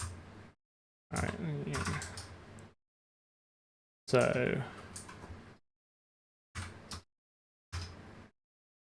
So if you're not looking at it, it'll slide to the right. If you are looking at it, it will move with the player, but I want it to never be able to move right. So x equals player position dot let's do offset equals, oh no, I don't like that at all. Delta equals player position minus last player position, and then if delta dot x is greater than 0.08, it's in the positive, then delta dot x equals 0.0. End. Too many ends. And then we do delta. That needs to be local. Something like that. If I typoed it. Oh yeah. Thank you. Oh, we're going. All right.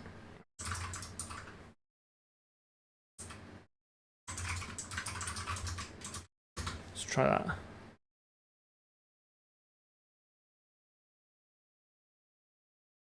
I think one barrels with more smarter logic, like people are suggesting, might be the next one we do. I wanted to play around with like automatic moving now. We might end up throwing this away because it's too trivial. I like the idea that it kind of it wants to be in a certain position relative to you and moves in like a predictable way. I think that could be fun. But yeah, so okay, so now so I can go right, but it can't. But as soon as I stop looking at it, it's off. Okay, so my vision for this, I guess, kind of is you want to get it over here and then look away from it. You've got to line up quite well. Obviously, I can just go into it like that. So let's swap the initial positions of them around. Okay, so this should be, let's do my F5 minus, and let's put this one at 5. Ahoy, hello.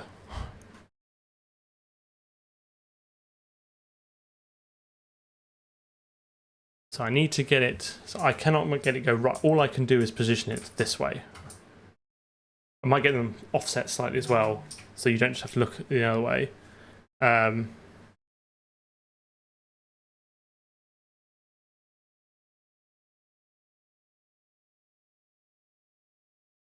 Yeah, okay, fine. I like that. So let's offset these slightly. Let's make this,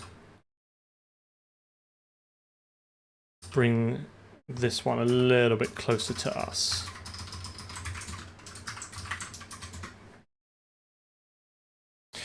We're doing good. Doing some level design. It's fun, I think. Hope everyone's having fun. That did not move how I thought it would.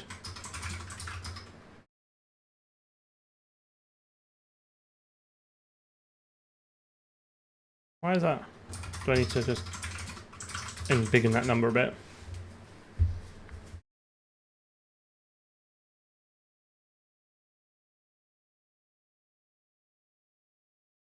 Oh yeah, it's needs to be much more aggressive for that. Let's do 20.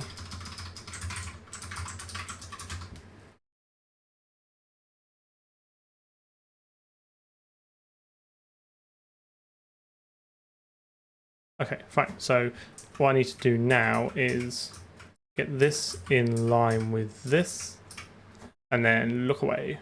Ooh. And I guess we can try and course correct as it gets a little bit closer.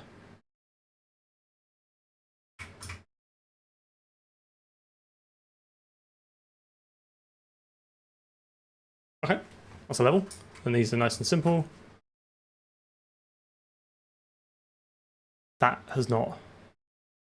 Oh no, that has reset. I was like, oh, they're not in line. We've had this bug again, but I just deliberately offset them. Will the level auto-complete if you're not looking at it? I think it should.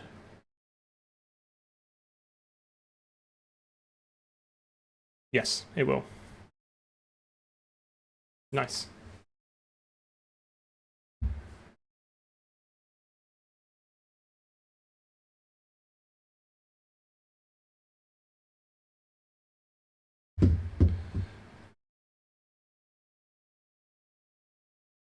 Another level in the bag.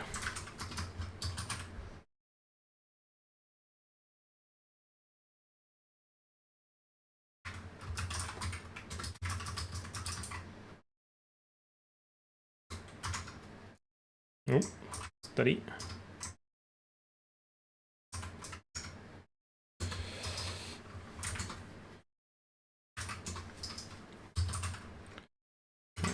Add new level.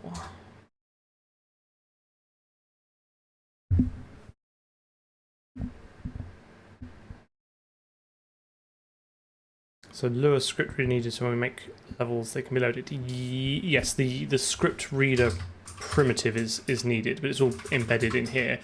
So you just give it the name of a script to load. Well, the resource loader loads that, and then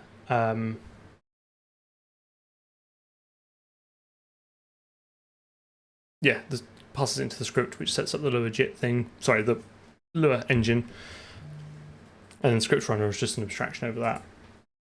What I think I'll do is at some point is change this so it reads maybe like a simple manifest, and then and then that has paths to Lua files. I want to make it easy for people to write their own, right? So it'd be like, okay, here's some ones that are built into the asset file, and then any extra ones it will load from here, or something like that, or like a little debug UI or something. Super easy, so you can just drop Lua files into a directory, and then it will run them. Yeah, sorry, that's yes. At the moment you have to compile it to get new ones. Eventually I will change this so it just loads all lower. It will just automatically. Actually, this will stay the same. This will be dynamic based on like a directory. So it will just collect all the Lua files in a directory when the game loads, and then cycle through them. Yeah, that's basically it. I'm not sure I'm going to do that like now, but we'll definitely do that soon-ish. Where do you start learning to make games with C++? What's your experience in C++? I guess would be the first question. And what is your expectation of making games? Are you interested in learning rendering technology? Are you interested in just making games? There's quite a lot of nuance to that question, so feel free to like provide some more details, and maybe we can give you some guidance. Alternatively, head over to the Discord and ask it.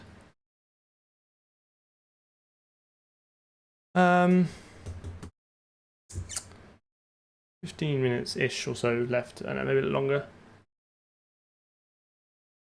I'm trying to think if there's another quick fun mechanic we could throw in.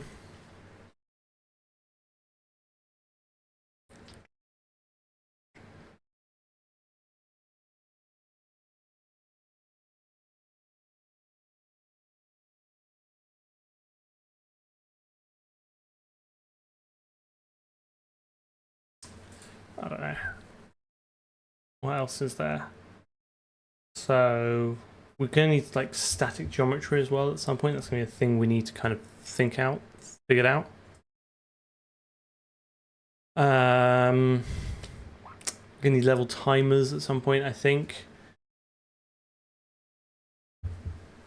Barrel and the target move at different speeds based on the player, but we have a fixed speed. So what does that mean?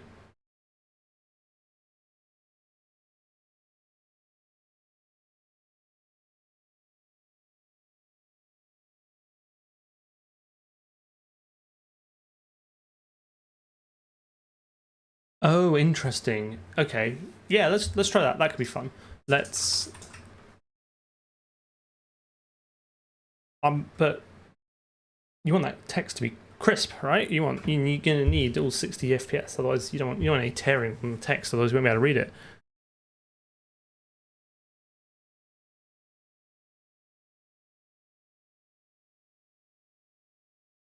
Oh, I'm glad you enjoy it. That's kind of my goal. So I'm glad it's useful to you, because this is literally my goal for doing this live stream, is to show people how I solve these problems. Like, this is not, there is no right or wrong way to solve these problems, and there's definitely some wrong ways, and I've definitely done those. But yeah, I think it's interesting just to kind of write some code live, answer some questions, show how I break down problems.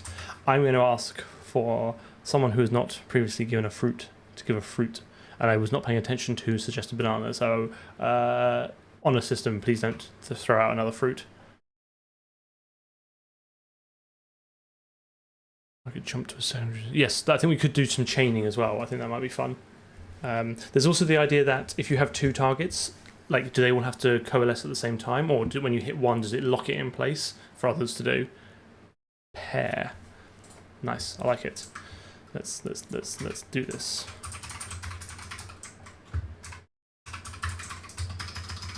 These are fruits because, what else are you going to call your levels?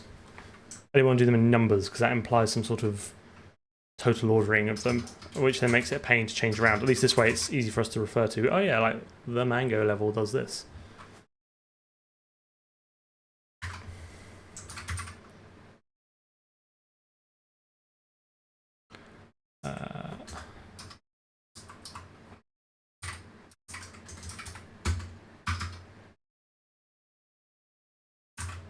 So let's just super quickly check this blends with the, so this should be the same as the apple, which is red, 2 red barrels.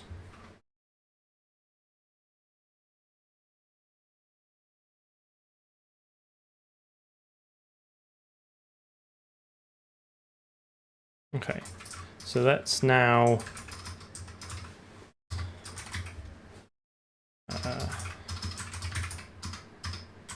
source, nope, assets level pair. We've gone through all the primitives colors, so let's start blending them up.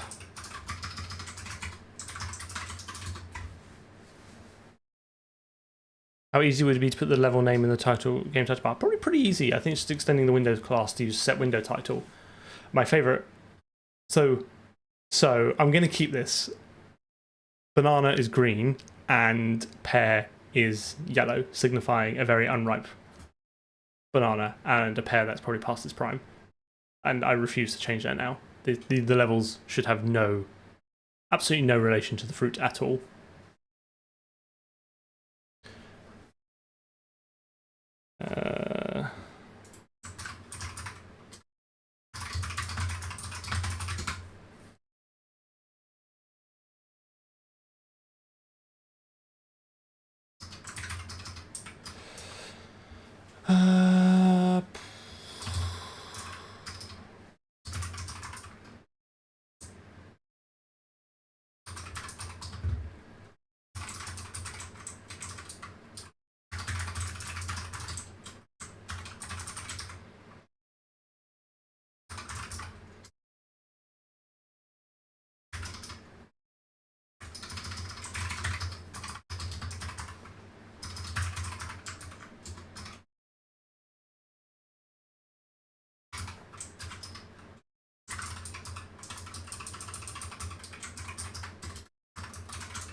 See, it's something like set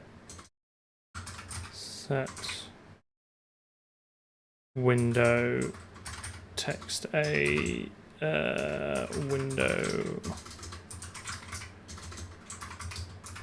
title.cstra and game. Let's do window.set title level names level num.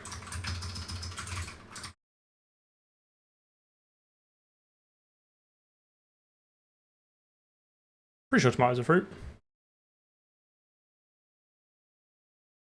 When we scrape the bottom of the barrel for fruits, we'll have to go with that. Nailed it.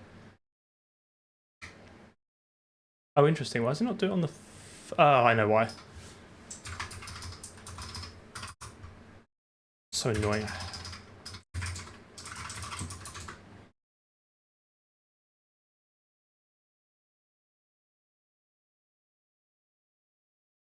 Yes. I know. Okay, that's cool. That was a nice little change.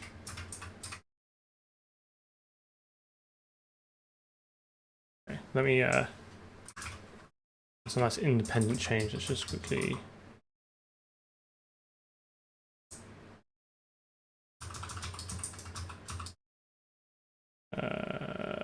to commit set window title to level name. Nice. Okay, cool.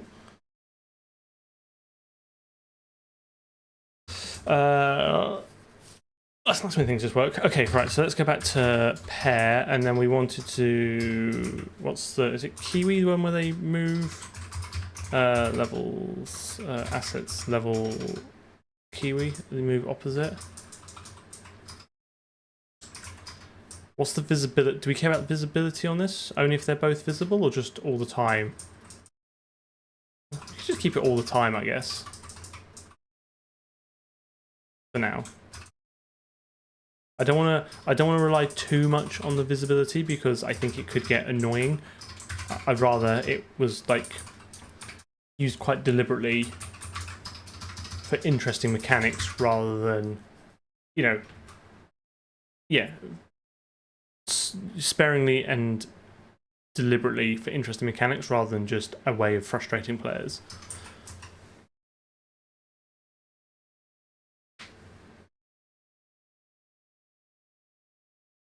I did add the last one, yeah, I force added it. It's a little bit annoying. I need to change that as well. I might create a levels directory separate, but I don't know at the moment. That's where the assets are pointed to. I need to tidy all that up. That's going to be like, I think, a stream or two dedicated to just sorting out, like, updating the asset pipeline now that things have moved on since we last did it. I think I can do...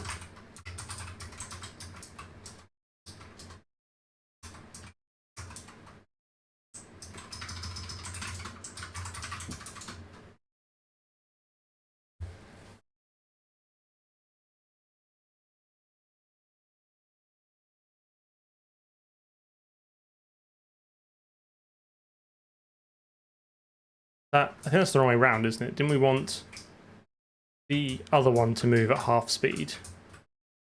It's still quite easy to line them up, though. I think there needs to be something else here. Otherwise, it's very similar to Apple, or I guess Kiwi.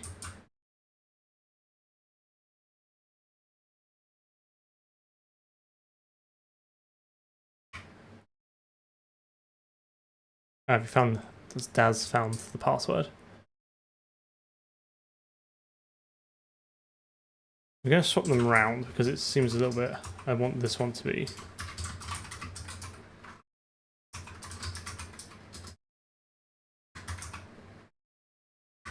I suspect a channel on the Discord for level ideas is probably not a million miles off.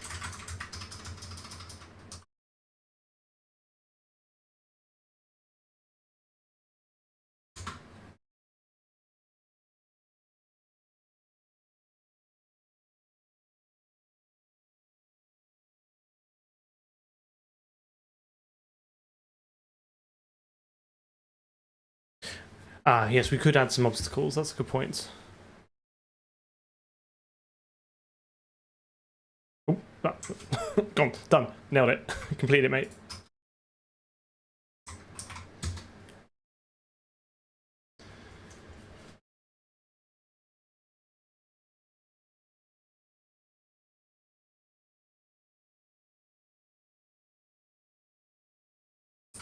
Yeah, I think we need some obstacles. Yeah, I think that's a good point. I'm going to commit this up as like start of this level, and then I could do with I think I need a break to kind of simmer on that idea.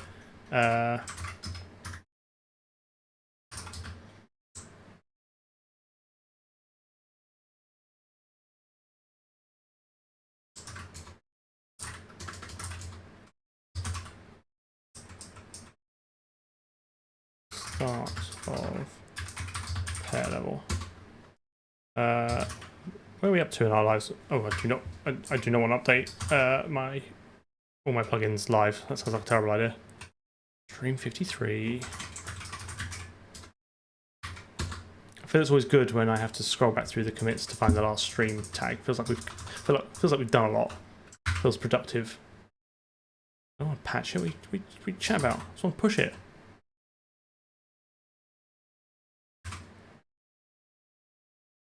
Right.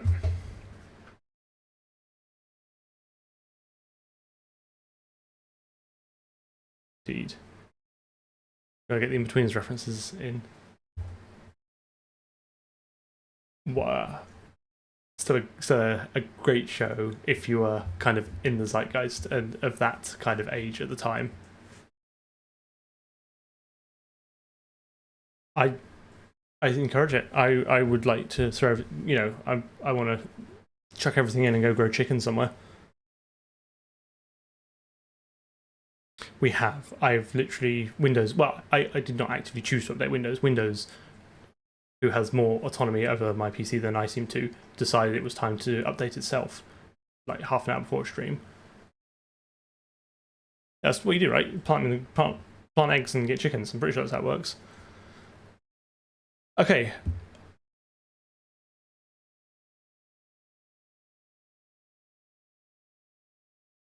Exactly. Well, I hope everyone had a grand time. I sure did. We got quite a lot done. Wrote some levels, wrote some C++, broke some C++, really broke some C++, fixed some C++.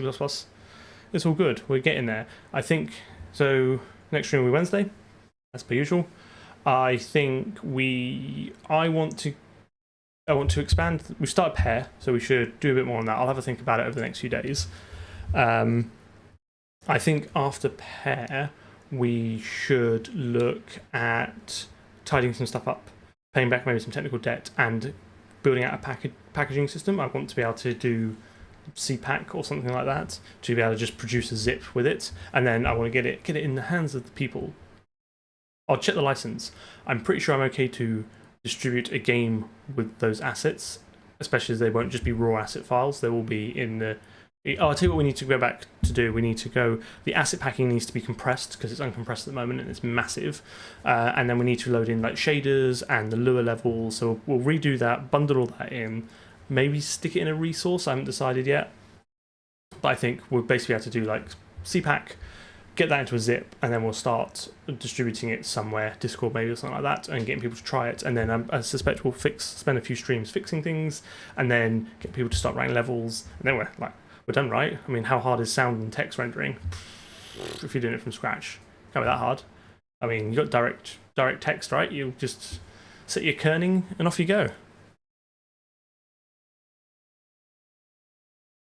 Yeah, I think we'll add some obstacles as well.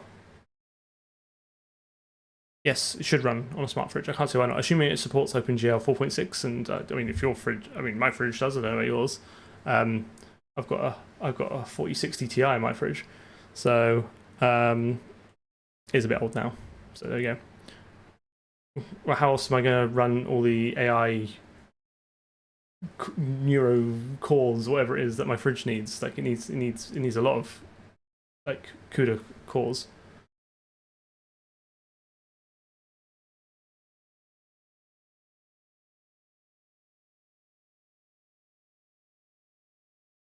I will probably pick a compression algorithm that does similar to that. I think which is the one that is fast to deflate but expensive to inflate? Is it Zopfli? Is it the Facebook one?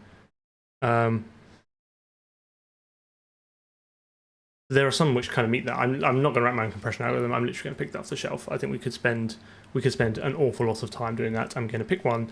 I probably might even stick behind an if I'm feeling particularly adventurous, I'll stick it behind an interface so it's easy to change in the future, and off to the races we go.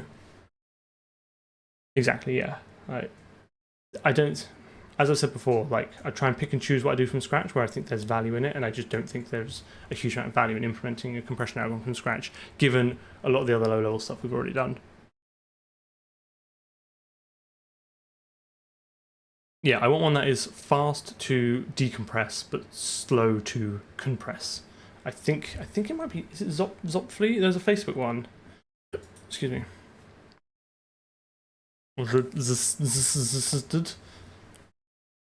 Anyway, we'll find out. A voyage of discovery that we'll all go on together. It's hot in this rhino. I'm gonna have a beer and I'll hang around on Discord for a bit. Thanks everyone for hanging out with me. It's been good fun, and I'll see you all Wednesday.